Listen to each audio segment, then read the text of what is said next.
I'd like to call the Board of Works meeting to order. Phyllis, if you do roll call, please. Craig Koshaw. Here. Bill Carbach. Here. Ken Meyer. Here. Is Jeremy here? Not here yet. No. We'll go down to... Oh, yeah. How about that? You were emailed a copy of the minutes from our January 16th meeting. If you've had a chance to review those, look for a motion to approve them or amend them. Motion to approve. Second.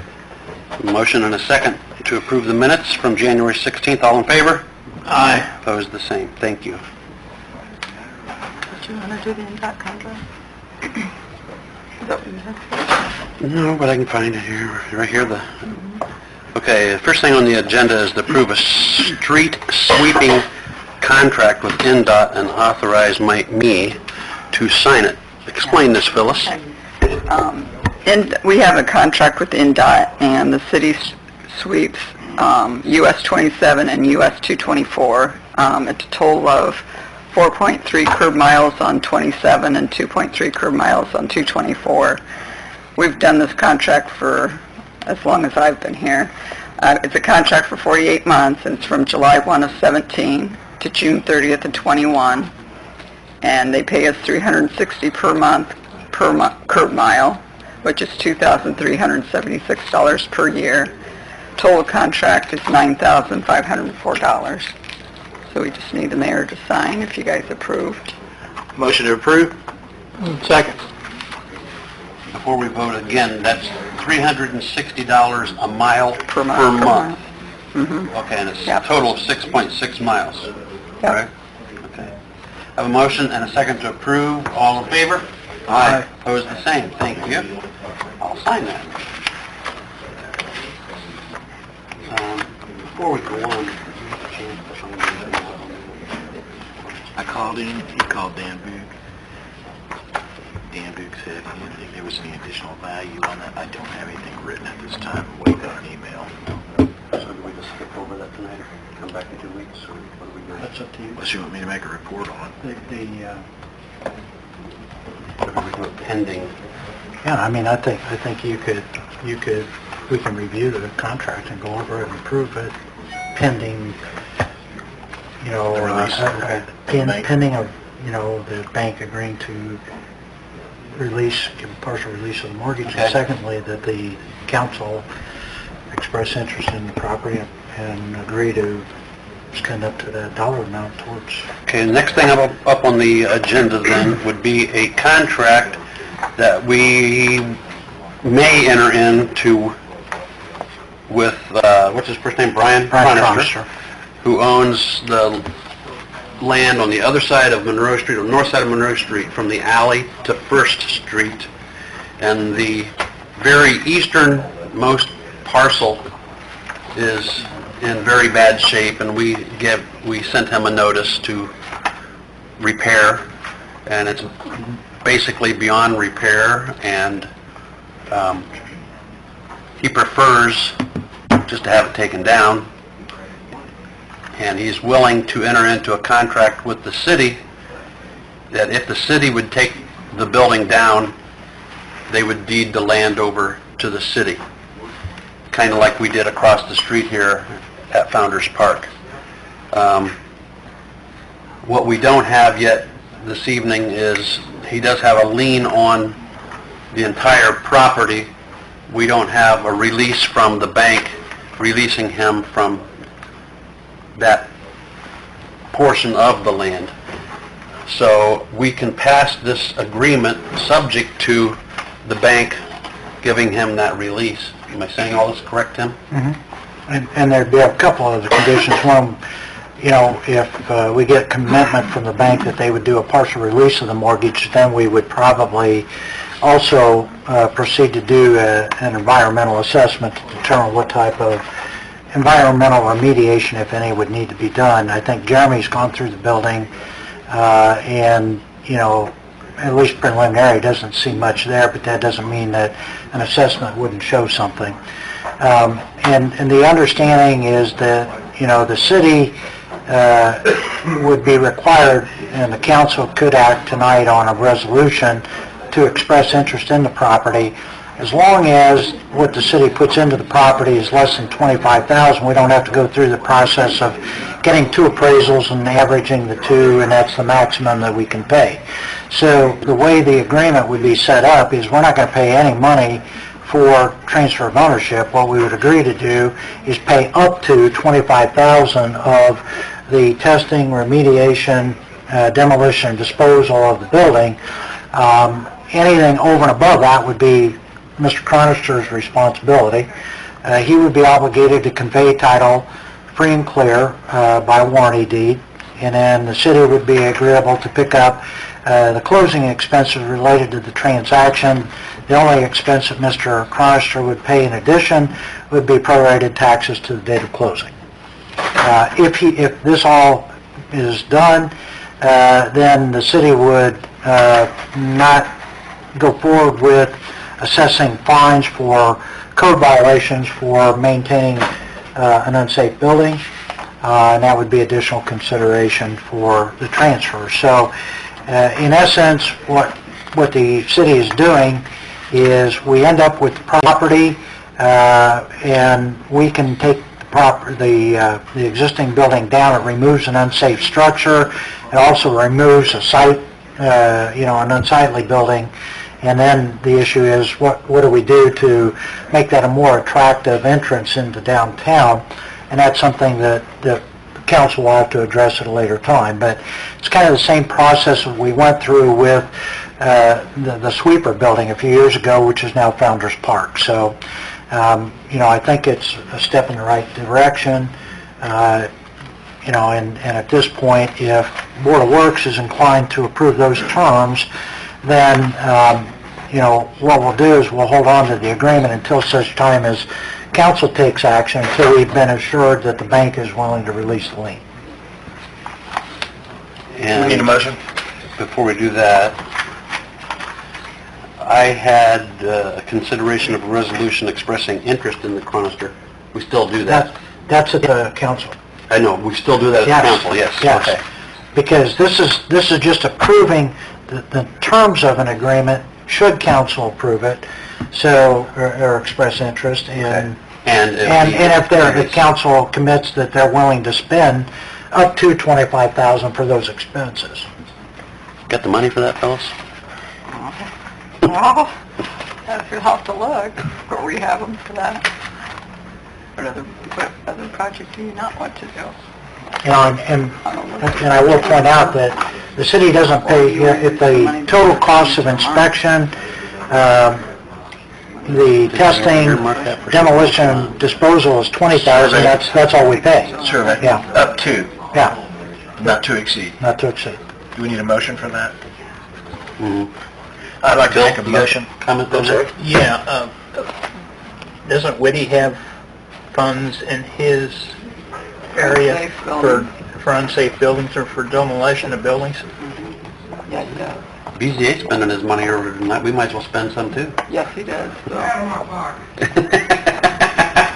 Kurt, do you approve? There we go, thank you, good suggestion. Thank you, Bill.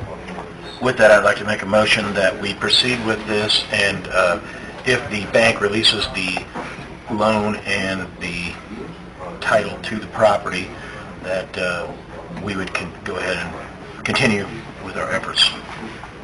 Okay, have a motion? A second. And a second, all in favor? Aye. Opposed, the same, thank you. Next, I have down here consideration of Crow Horwath contract. Tim? Okay. As you've previously done, we've approved the bond council contract related to the work that will be needed concerning the issuance of bonds for the water projects. You've approved my contract. Crow Horwath has now submitted a contract for its services as well. This, as I understand, covers Phase 1 services. There'd be a separate contract for Phase 2, correct? Okay. So this deals with Crow providing the planning and financial structuring, disclosure and presentations, and the sale, closing, and related matters subsequent to closing. the contract is in an amount of $35,000 plus out-of-pocket expenses, and there would be a not-to-exceed agreement for completion of a parity report that would be done at about the time of the bond sale, and that would not exceed $3,000. So the total cost of the two would not exceed $38,000 plus out-of-pocket expenses. Any comments from you folks? Well, I think Tim summarized that quite well. Okay. Well, I think we've been happy with the meetings we've had with you and the reports and the time you've spent explaining it to all the council members individually, and so with that, I would look for a motion. Make a motion. Craig made the motion? You make one. Okay, Bill's gonna make this one. I'll make that motion. And Craig seconds. Second. All in favor? Aye. Opposed, the same. Thank you. And then the next is And you authorize Total dollar amount on that was $38,000 plus out-of-pocket. Not too He authorized the mayor to sign this on behalf of the city, is that correct? an authorization to the mayor to sign it for the city. So moved.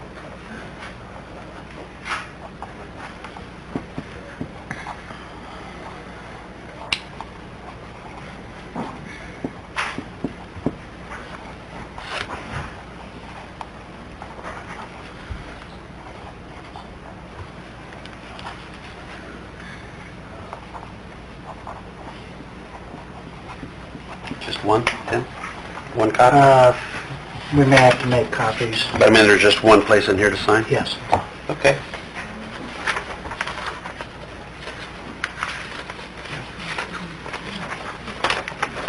And Jennifer, we can make all the copies you want. Okay, we can do that, yeah, here tonight. Tim, then next would be the consideration of the contract for Midwestern Engineers. Yeah. This is one that covers both Phase 1 and Phase 2.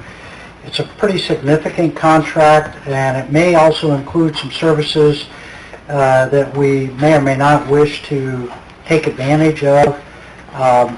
It may be something, and again, we can talk to Mark Sullivan because he's actually here tonight, whether or not this is something that needs to be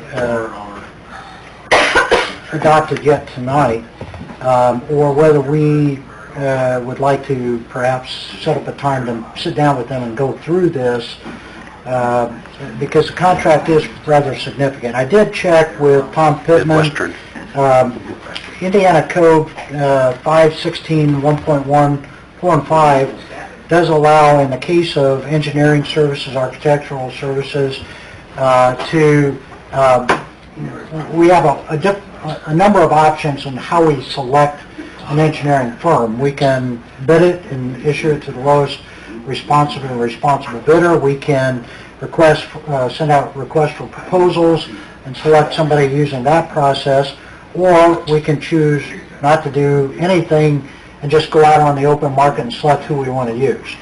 And if that's the case, then you sit down and you negotiate the fees with that company. In the case of the contract that was submitted by Midwestern Engineer, Phase 1 engineering services, if we utilized all of the services that were listed, it's $873,000. For Phase 2, it's $790,000. So it's a pretty significant contract. I don't know that we've had a chance to sit down with them and discuss or go through this, so unless there's urgency to do this tonight, what I would suggest is that we table action on this until we have a chance to just sit down with Mark and kind of walk through it with him, and then bring it back up 2 weeks from now, unless, Kevin, you've already reviewed this carefully and you're satisfied with it. I'm satisfied with it. I spoke with Mark about it. He was under the assumption that we would bring it up tonight and then be able to discuss it more. Well, he should be able to be back in here during the Board of Works meeting and address this, I would think. So maybe we can just kind of move this one down and revisit this in just a little while. Okay. So, But it's, I think everybody's satisfied with Midwestern Engineers in terms of the work that they've done up to this point in working with the city. But it is a significant contract, so if you want to look at it, maybe discuss it with them and let him explain in a little greater detail what this involves, you can. The one type of service that's kind of discretionary was, I think, the inspection services that were included. I believe it was in Part 4, if I'm not mistaken. Yes, Is that right, Kevin? I believe so.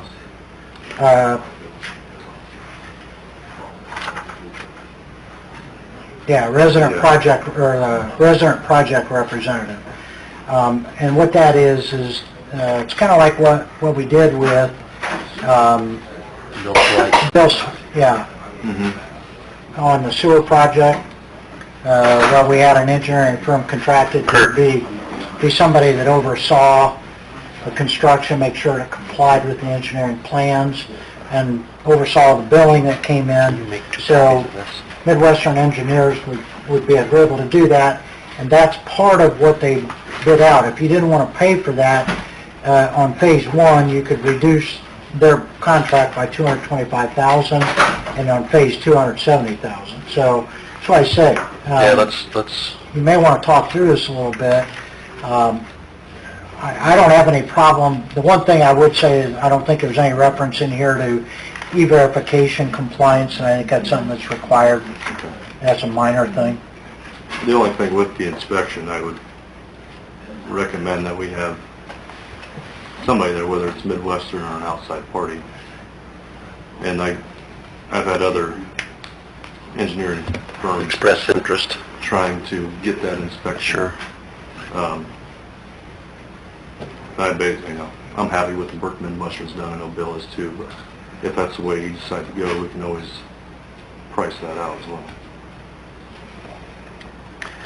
I was talking to Bill Carpenter this afternoon, and I'm going to say this while they're not in here, but the guys at Midwestern Engineering, everyone to a T that I've met there, from salespeople to engineers, are top-notch. I mean, when they talk to you, it's not a bunch of fluff.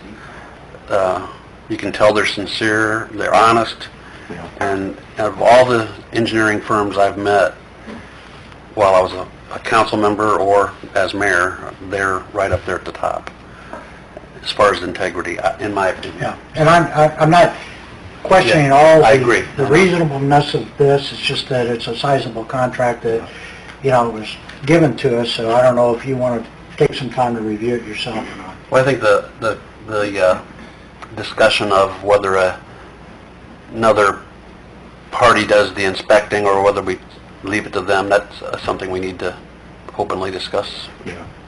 So, And as far as the contract, he did mention that we could split it into two separate contracts, the phase one and phase two. By doing it in one contract, that allows them, if we are ahead of schedule, to start on the second phase early without having the bond proceeds in hand. So they would, makes in sense. good faith, they would start the second half of the design. Carry over and their construction billing until the bond... until we is get the complete. funds, and then we could catch up that way. He said without a second contract in place, it's hard for them to... Sure. Because they don't know for To move sure if they're forward, going to yeah. be contracted or not. Okay. Thank you. I know Schultz, Mayor Schultz was quite pleased with Midwest. Mhm. Yeah, I think everybody that's worked with them Right. is. Okay. We'll revisit that here in a little bit if you want to let Mark know that. Yeah, I'll pop back there in a Yeah, little bit. yeah, okay. We'll come back to that. Authorization to obtain a lift station utility easement. Was that? Okay, what that is there's, Don, this is out near Country Brook. Okay, so there's a lift station that needs replaced and relocated. So it requires us to get a couple of permanent easements as well as a couple of temporary construction easements. I've prepared utility agreements, easement agreements to be signed by the two property owners. It's my understanding that Don's spoken with the one property owner and he's agreeable.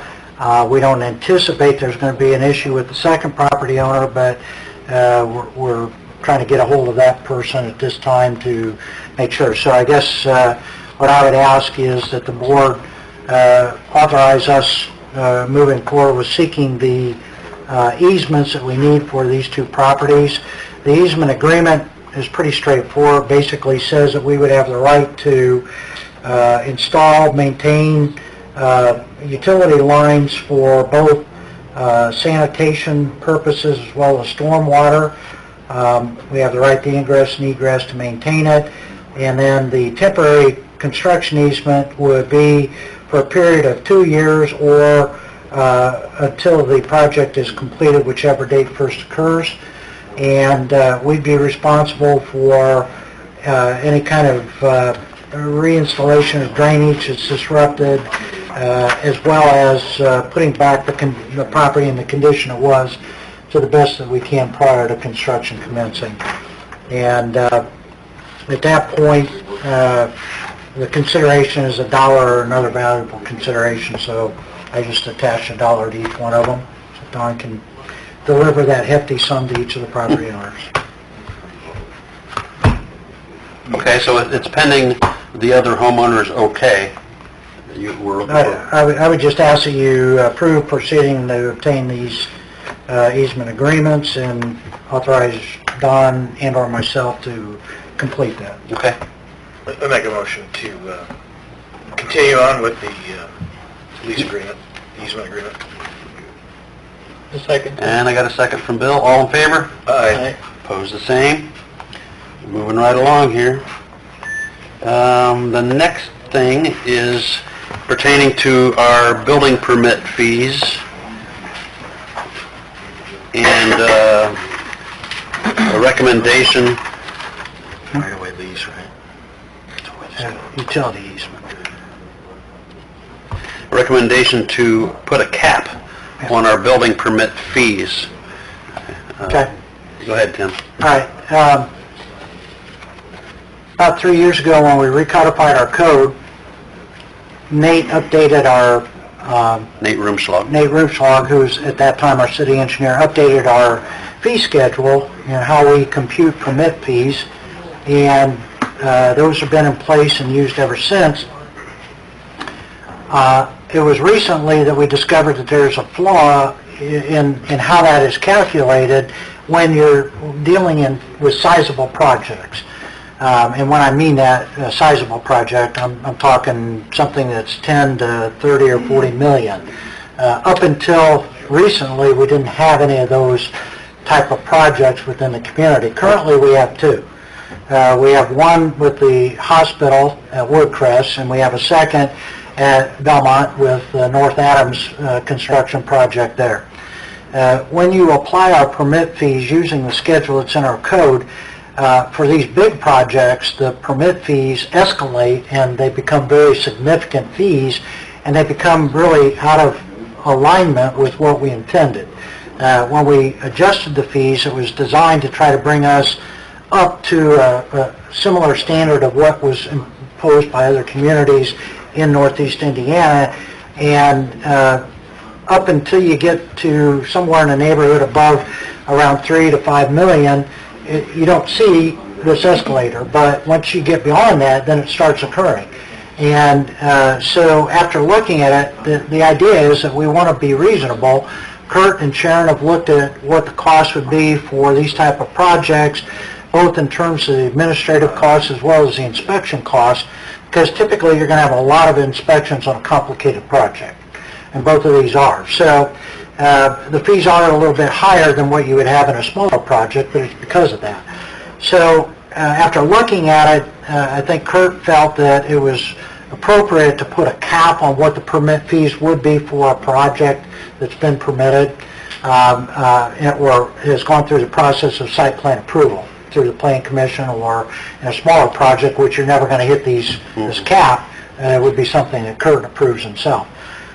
He's suggesting and recommending that the cap be $25,000, and that would require us to amend the ordinance. So Plan Commission this evening has agreed that they feel that that's a reasonable cap.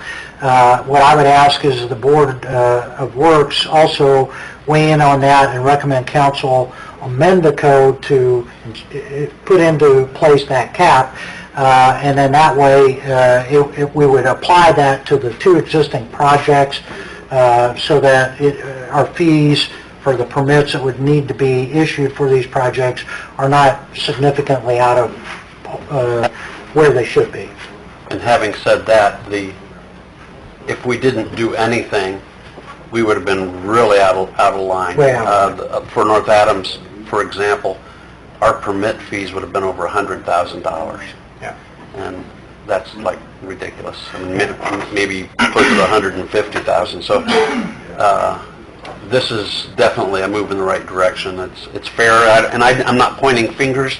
I don't think Nate intentionally made this mistake. It may have been putting a decimal point in the wrong place or something, but regardless, until we had a project of this size, it would go unnoticed. Yeah, you just didn't realize it. We've had plenty of projects that were anywhere from 2 to 2.5 million projects, and it's not been an issue. But once you get up to a higher level, it becomes one. Yep. Well, and also with design build technology and the way that they're bidding these jobs anymore, you've got more inspections that are coming in and more permitting, so I believe that's probably a pretty reasonable It's satisfying, Kurt, so. Yeah, Right. it's designed to be reasonable, but also to account for the additional cost to the city. Correct. So we're trying to weigh this and come to a balance that's fair to both sides. Correct me if I'm wrong, Kurt, but I think you said at North Adams right now you're up to in the mid-40s on inspections out there. Today was number 48. 48. You're anticipated of having around 100 or more. Right. And based on $25,000 of 100 inspections, that's $250 per inspection for his inspection fee and all the administrative fees that go along with it. That's if it's 100. It'll be more than that. The longest I've been out there on site is maybe an hour and a half. So, You cover your costs. Probably go over 100 inspections, and still be, but, yeah, we're in the ballpark. Yeah. Well, and also, in order for us to be competitive throughout surrounding areas, we've got Yeah, we don't want to scare off development. No. to be proactive. Yeah. Economic No. development. And I think, I think Kurt plans, when he has a little more time, to kind of review the rate structure, and we may come back and revisit that and adjust that, on a more comprehensive basis. But for now, since these projects are already underway, I think this is the fairest way to address it. Do we need a motion? Yep. Yeah. I make a motion that we go ahead and approve this amendment to the... You're recommending you're Cap the fees. making a cap the motion to fees recommend to the council. The $25,000 recommended council. I'll second a that. motion and a second. All in favor? Aye. Aye. Opposed, the same. Thank you. Well, Tim, here we go. It's just more fun. The water plant, where we anticipate building it, is not in the city limits, and we could do a few different ways of annexing that land, and one of them. Yeah, we're trying to figure out right now whether we should annex, and we can't annex the entire farm because there's contiguity requirements. We don't meet those to do the entire farm, so if we did annex the portion of it, would be how we shape it to get to where we want to build. We may not have to do that. It depends on whether, we just decide to go through the county BZA to get a special use exception, because that's what would be required under the county zoning ordinance. If it were annexed into the city, then it would fall under the city zoning, and, that's a little bit different situation. So we're looking at this, trying to figure out what makes the most sense. Probably the simplest way would just do it through the BZA and at the county level, but there may be some logistical reasons why we want to go ahead and do the annexation and do it through the city. So, But what you're looking for the one tonight is thing, the one thing that either way, whether we annex it or don't, ultimately, when we get to the point of the layout of where this would be located on the city farm, it's going to require survey work. So what I would suggest is that we get a motion approved authorizing probably Brett Miller to do the survey work, if you're comfortable with Brett doing it. I am. Was Brett also going to talk to Mr. Dreyer, see if... There's a possibility that, because part of Lakeshore Drive has not been annexed, so, if we're thinking about that, Brett has worked and done work for Gene Dreyer, so I think he was also going to possibly talk to Gene about whether or not annexing the woods there should behind be it. some additional annexation be done while we're doing it, because if it's a super voluntary annexation, both Gene wants to do it and we, then we can share some of the expense in doing it. It's beneficial to everybody. I truly believe that it'd be cleaner if we would annex. I mean, I think it would run a lot smoother. You don't need to elaborate on that, I understand. Exactly. 'Cause I was on the Board of Zoning Appeals for the county, and I understand, but it requires Mr. Dryer's willingness to participate. I think Gene would go ahead along with it. I myself. So, that's, so if we can get a motion authorizing Brett to be the one to use, then we'll get a hold of him and get him lined up so that whatever route we go, he can be of assistance. I'll make a motion to approve Brett Miller as a survey. I second. A motion and a second to approve Brett Miller to perform necessary survey work for the water plant. All in favor? Aye. Opposed, the same. Thank you. Chief, you're up. Wait, No, I got a resolution. you're not up. You're down. Phyllis, what's the next resolution? Well, this requires a resolution. This is on the bond issue. I think it's on council too. There's two of them. There's two. I sent you an email saying that there's another bond issue, a resolution that needs to go on the Board of Works. Oh, okay. It's our first one, Tim. This is one? Okay. Okay, bond counsel, Tom Pittman, sent this resolution to us, and this is basically a resolution that's approved by the Board of Works that authorizes the acquisition, construction, and installation of improvements to the waterworks system, and the issuance of revenue bonds to provide for the funding of those projects.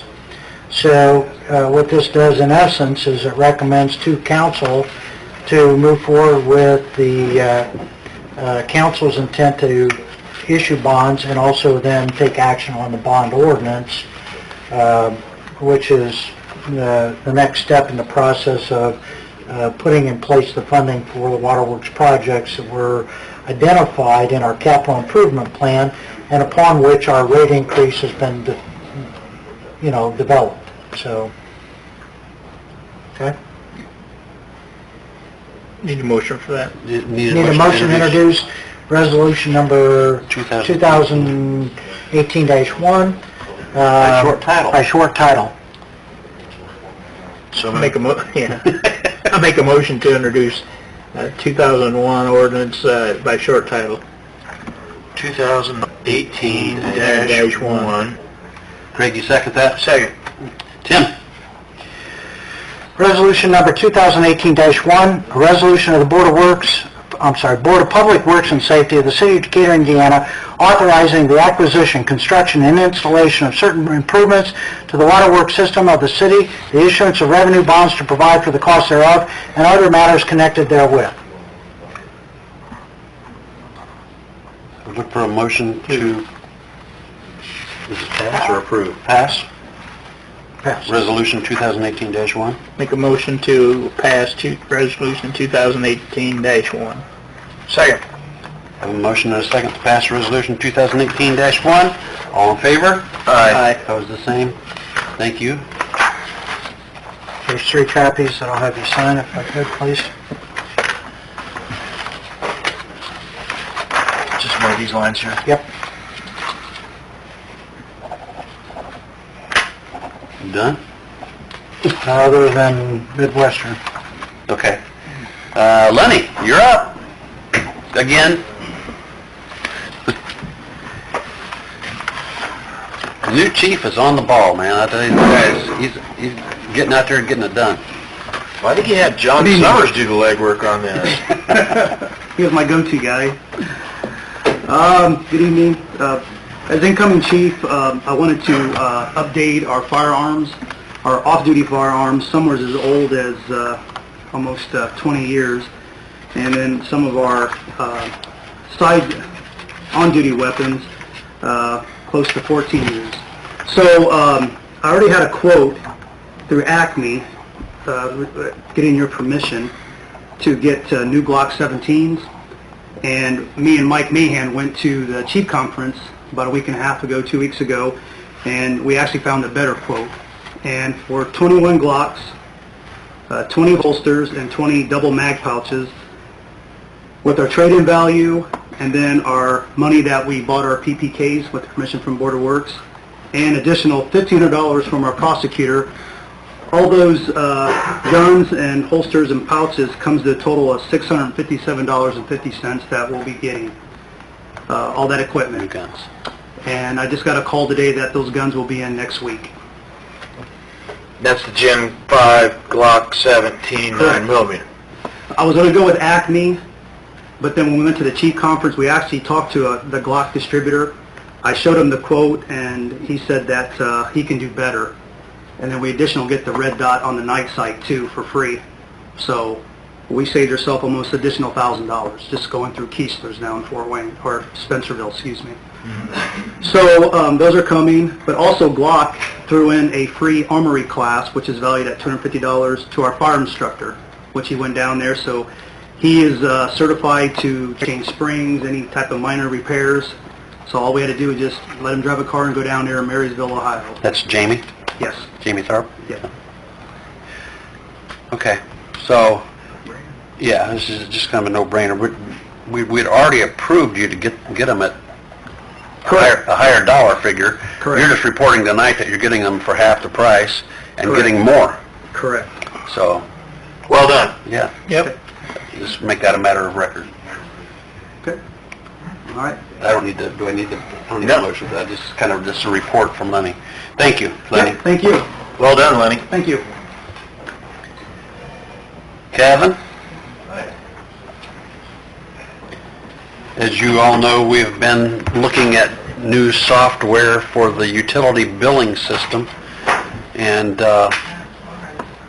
Amston is the company that we are currently with, and they have so much more up-to-date software that they can offer us that's kind of a no-brainer in my mind. However, to do this, we have to get a couple of quotes. So Phyllis's department works with Keystone on her system, and they also do utility invoicing software. So we had them come in and make a presentation on software and what they can do. And much of what they can do, I'm going to let Kevin explain because it's his bag of goods. You'll see you have 2 quotes there. One, like you said, from Keystone, one's from Amston. That's what we use now, is Amston. Just looking at, I actually got 2 quotes from Amston. You can see the first one's for just under $21,000. The other one was for $29,000. That was for more data conversion, how to transfer all the data we have in our current system to the new system, which we don't need, so I scrapped that quote altogether. So, This system would be cloud-based and not yes. gigabyte-based, This is- right? Yeah, so we wouldn't have to have a database on site, which we do now, and we have to archive data every so often, so we lose some of the information that we've saved over the years. With the Keystone quote, That price is without converting any data to that program. Any of the old data? So that would be an additional cost on top of the 25. And with also, this is not cloud-based yet, the Keystone is not. So in 2 years, we would have to update again to the cloud-based system if we went this route. With Keystone? Keystone, yeah. Yeah, but not with Amston. No, that is already cloud-based. With Keystone, you have to learn a new system in 2 years, and then there'd be a discounted price, but not as... Can you give us a brief synopsis of what do we get better for 20? What do we get? And you'll see in the packets I gave you, if you take off there, they developed this just from our request, this landlord tool, which will allow property owners to log into the city website, have their own portal, view all their properties in one snapshot to see who's behind, how much they owe for each property. That's just one tool. The second page there shows what a sample bill would look like, which it's a lot like an AEP bill. It shows your usage for the past year and how it goes up and down, so you know how to budget for that as well. One of the big things is it allows for e-billing, so that could potentially save, depending on how many people sign up for that, a lot of time, money, and paper in the utility Stamps. office. Yeah. Postage. And I talked with one of the communities. They had only 800 customers, but when they went to this software here, it was over 150, I think, went to e-billing. So that was, 15% of their customers went to that. So if you translate that to 4,500 accounts, you're looking at 700-800 people. That's a whole billing cycle.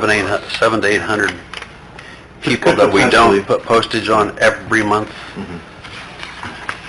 And there's ways to send an email out to a property owner if somebody's past due or about to get shut off. And like I said, that was from our request to do that. They program that into their system. It just allows, the system we have now is adequate as far as it prints bills and sends bills. And keeps a tally of everything, but this would just be more user-friendly.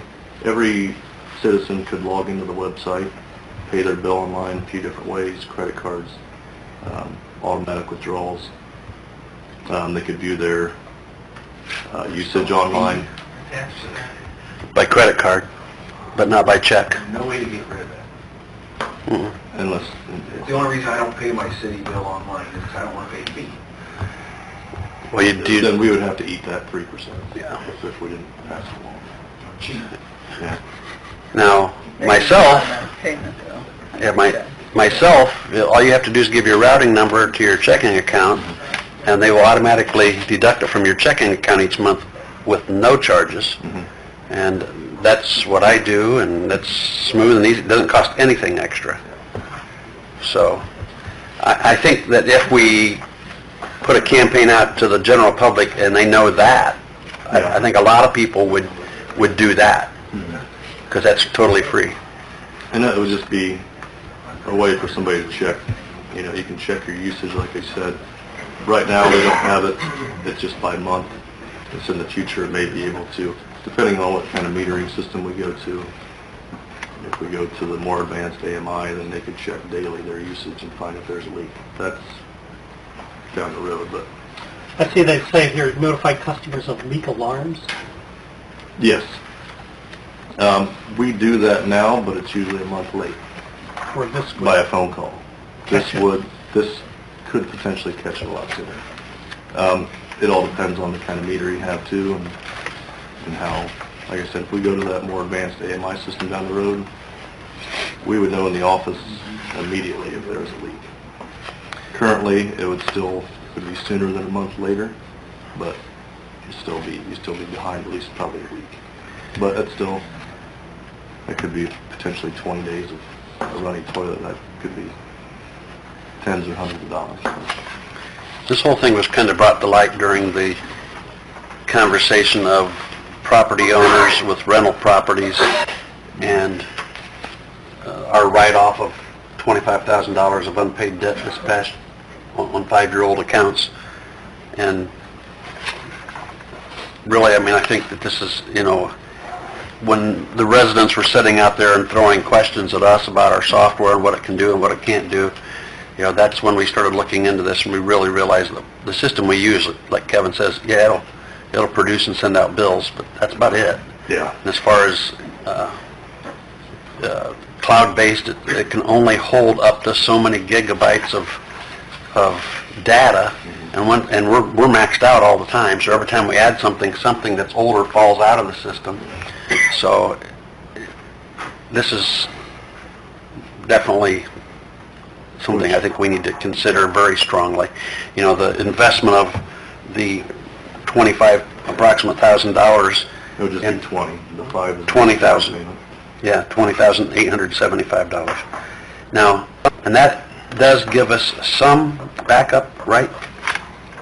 Data conversion on 4,600 accounts. That would convert all of our current active accounts and 1 year's transaction history, and then any inactive account that still has a balance due would also be transferred. And we're kind of weighing out whether or not we should pay to have them convert all the old data, Which I think, or we could keep our old system along with this, and you'd have to kind of shuffle and take the girls a little time to look back.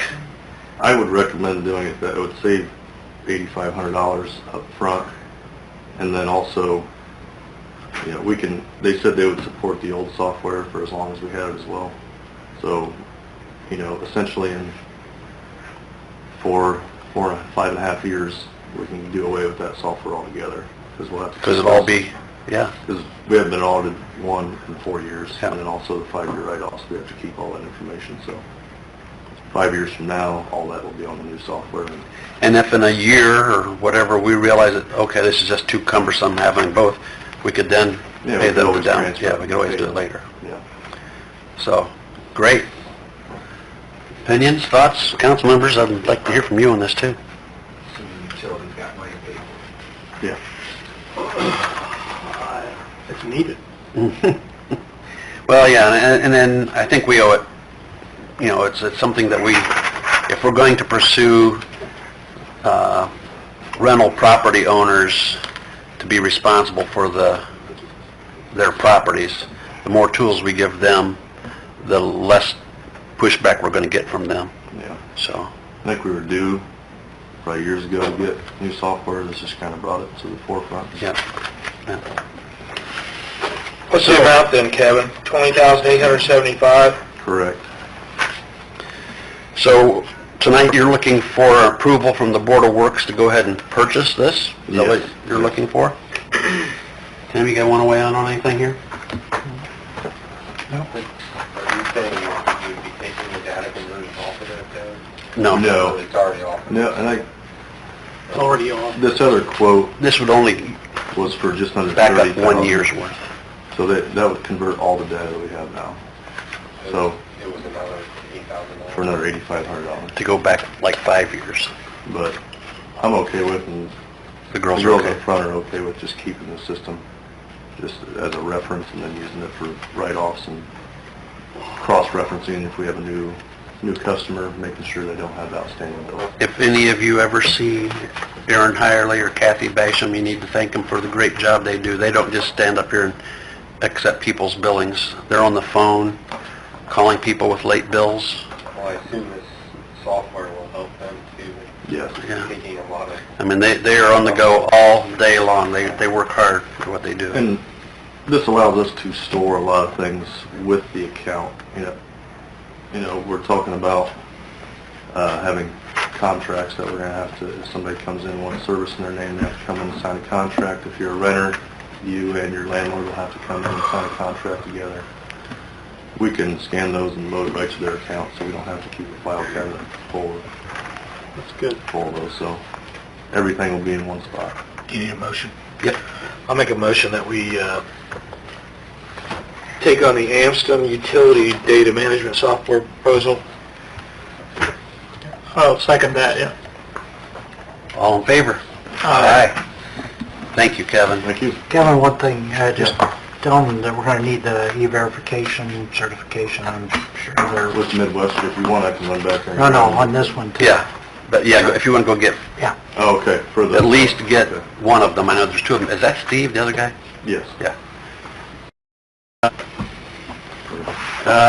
Have one more thing before we can get to that, and that is a letter of record to the Board of Works requesting to remove Officer Austin Gross and Officer Reed Arnold off of their one-year probationary status. And we have a letter from Chief Corral, says, I would like to recommend to the Board of Works to remove Officer Austin Gross and Officer Reed Arnold from their probationary employment status. Officer Gross was hired on December 26th, 2016, and his probationary period ended on December 26, 2017. Officer Arnold was hired on January 3rd, 2017, and his probationary year ended on January 3rd, 2018. Officer Gross and Officer Arnold's rate of pay will increase from a probationary officer pay grade to an officer with 1 year of service. Thank you for your attention to this matter. Please feel free to contact me at any time regarding this or any other matter. Respectfully submitted, Leonard Corral, Chief of Police. So, We did go ahead and change the Their pay. rate, We already but did that. If you guys can approve to make it effective as of January 2nd, that's when we actually changed the pay. so I need a motion to make this a matter of record and to make the pay effective January 2nd. I'll make that motion. Second. Motion and a second. All in favor? Aye. Opposed, the same. Okay, until Mark Sullivan comes back, and then we're good to go. You want me to- Yep.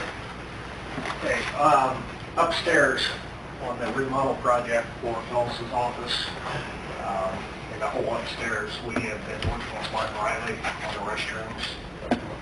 I did get all the information back from Mark Riley, and we do have a state release. Right now, our purchasing ordinance says 0 to 50.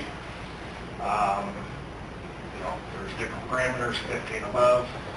Goes out for sealed bid. How we did the HVAC system was Tim looked up the state statute, and being that it was above 50, we were allowed to solicit 3 sealed quotes for that project. We're going to be borderline on this project at the 50 mark. Could be plus or minus.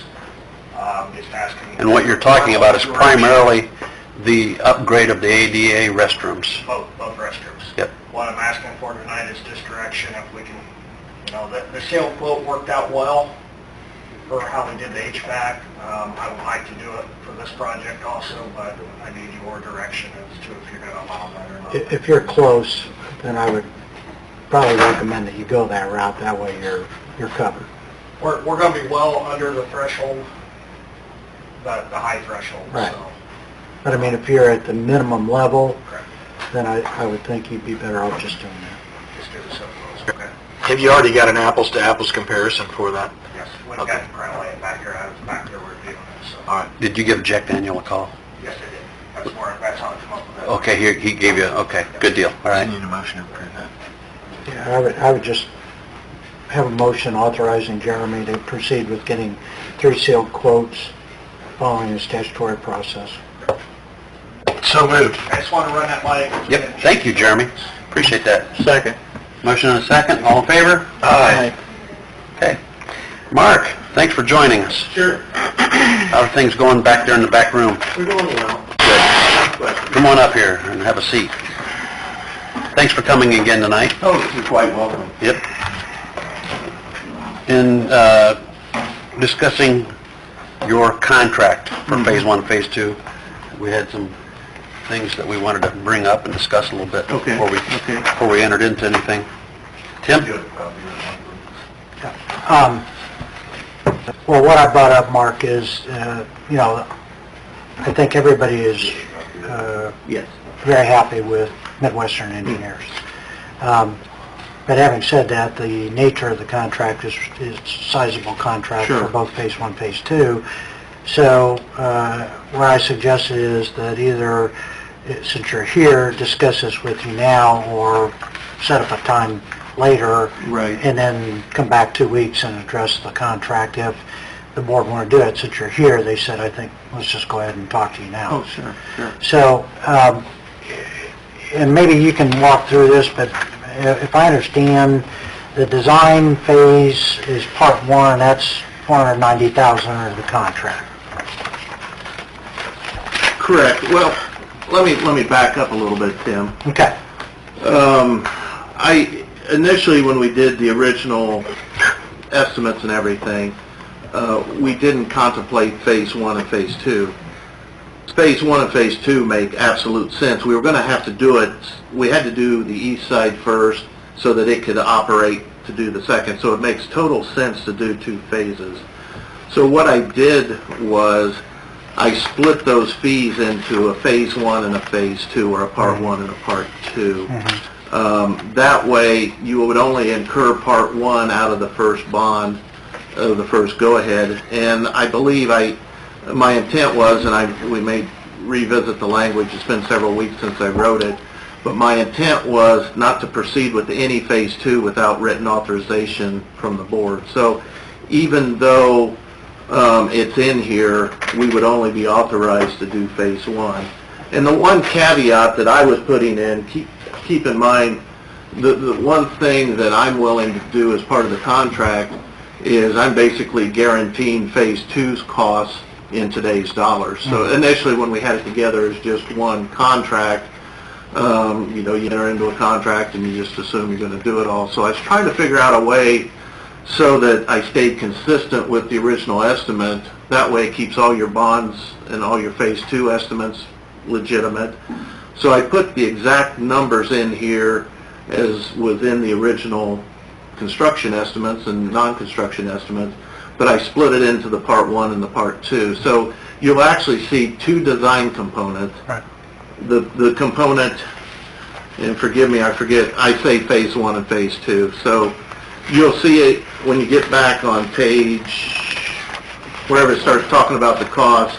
It may sound a little confusing, but it has, under page 6, compensation for part one, phase one. Part one being the design phase. Right. Phase one is the design for phase one. So I list phase one and phase two for design, and I just split the 2 in half, which was consistent with the way the rate report looked at it.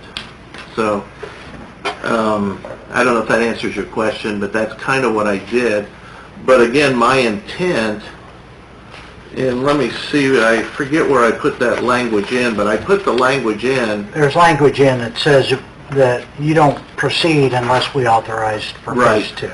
Phase two, I didn't want you to say, well, we're giving you a blank check just to do it all. What we're doing is we're locking in those costs, but we won't actually begin phase two work until you guys say go. Okay, so let me then go back, and in regard to phase one, you have 4 parts that are each broken out, and there's a dollar amount attributed to each of those 4 parts under phase one.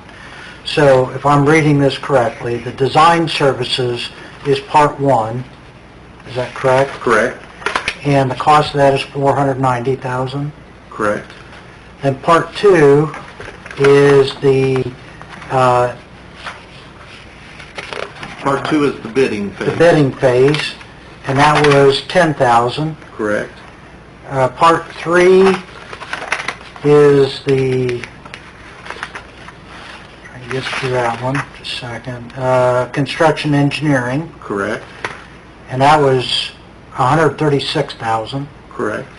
And then part four was your resident representative, Correct. and that was somewhat optional, is that correct? That's optional, and it's typically done on a per diem hourly schedule. So, and the reason we do inspection that way, if it's a rainy day or a snowy day, or if the contractor's not working, then the inspector isn't here and you're not billed for that. So you only pay for what you incur. Some communities say, our people are going to cover part-time, or our staff's going to cover it out there. We only need you guys to come here for the critical stuff when you're pouring concrete or digging this pipe in the ground. and that's fine also. So that gives you the flexibility to have us here when you need it, and we only bill for those actual times. Okay, and then that cost, if you provided that service, was $225,000. Correct. And then But that's the entire service. That's the entire service. I tend to call that for the Part 4 inspection or resident project inspection, I call that a budget typically.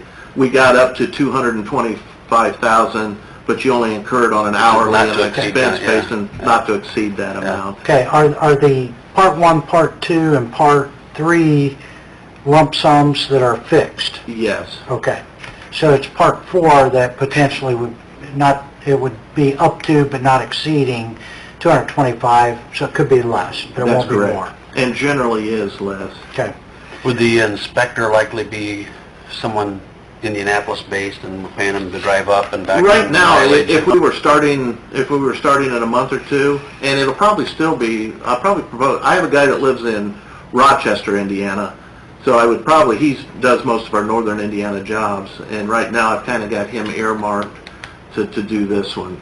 So that's tentative, but we're still probably, 9 months to a year out for this to occur, so we would try to do something to obviously minimize that cost, but not necessarily bringing them from Indianapolis. Okay. So, and definitely not from our southern Indiana Yeah. office. So, okay, then there was one other expense that was related to both Phase 1 and Phase 2, and that was geotech services, correct.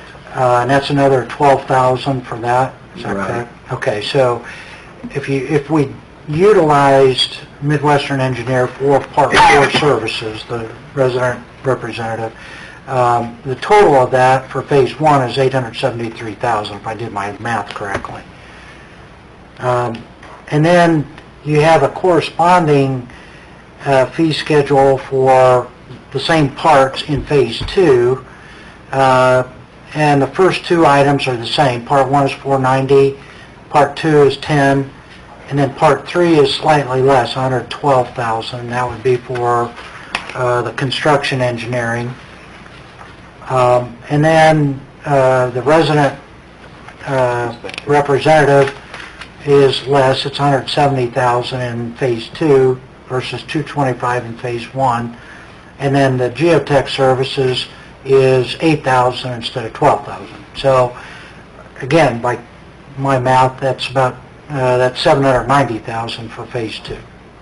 And those are both based on using every bit of Part Part 4 4. in each one, which Yeah. likely Yeah. wouldn't be. Which And may be most less. likely won't be. Now, let me clarify one thing along those lines, and I'm looking at the rate study. The rate study budgeted, so it took all of the engineering fees and split them right down the middle, and it assumed $841,000 Phase 1, $841,000. So my guess is, and it better add, if you add 841 and 841, it should equal the sums that you just gave, 873 and 790. And the reason that I did not split them, and I don't know if the geotechnical was in there, but it's going to be close. But the reason it isn't split exactly down the middle, with the new plant in Phase 1, we're estimating that the construction period of that will be roughly 15 months.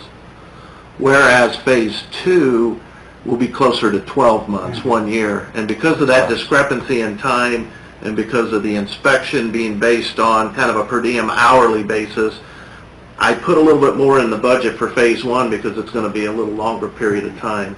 Likewise, on the construction engineering, will affect that time-wise. So that was the only change that I made.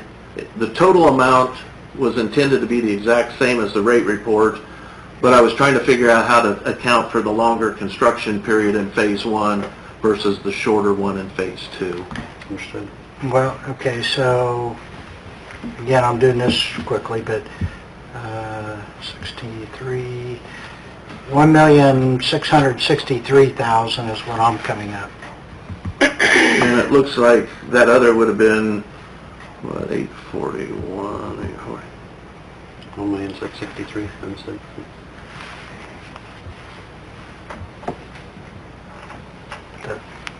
873 and 790. Mm-hmm. 1663.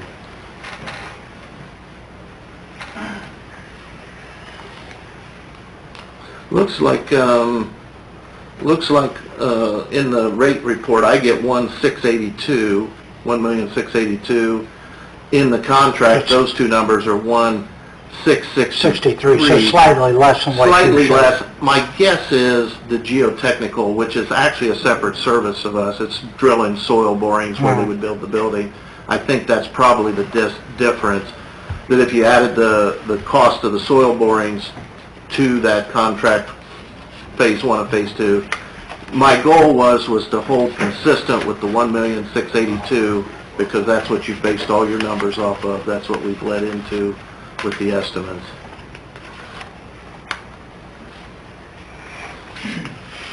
Any questions from Bill or Craig?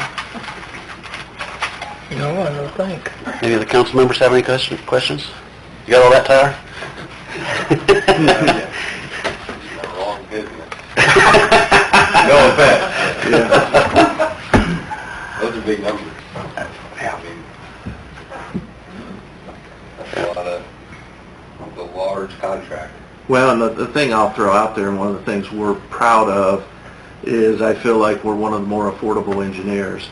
Now, that's obviously debatable based on, its perception, but I think when you start looking at a percentage basis and across the board, this is a very large project, and the level of effort is a lot there. You're looking at multiple years of engineering work, so when you start breaking it down that way, yeah. But I'm not gonna try to dampen. Yes, that is a substantial number, but it's consistent with what we see on other projects. And when I put these together, I look at it from multiple ways. I look at it from a man-hour standpoint. I look at it compared to what we incurred on similar jobs. And, my goal is to be competitive with it, but also my goal is to make sure that there's enough there that we don't lose our behind on it also. So. Okay. One thing that's not in here, Mark, is language about compliance with e-verification. The state requires that to be included, so... Yes, I can add that in. Okay. So, no discussion from council or Board of Works. Look for consideration of a motion to use Midwestern Engineering for the contract. On the discussion with the inspections, there's there's over 300,000 in that, in just the inspections. At a max, and that's if we use them. We don't have, we can take that out if we don't use them. Yeah, you can take that out. I'm not saying that, I just like to know a little bit, not necessarily this evening on this. Is that a variable that we don't have to approve this evening? We can get you moving on the project? Oh, absolutely. Yeah, discuss this at a later time.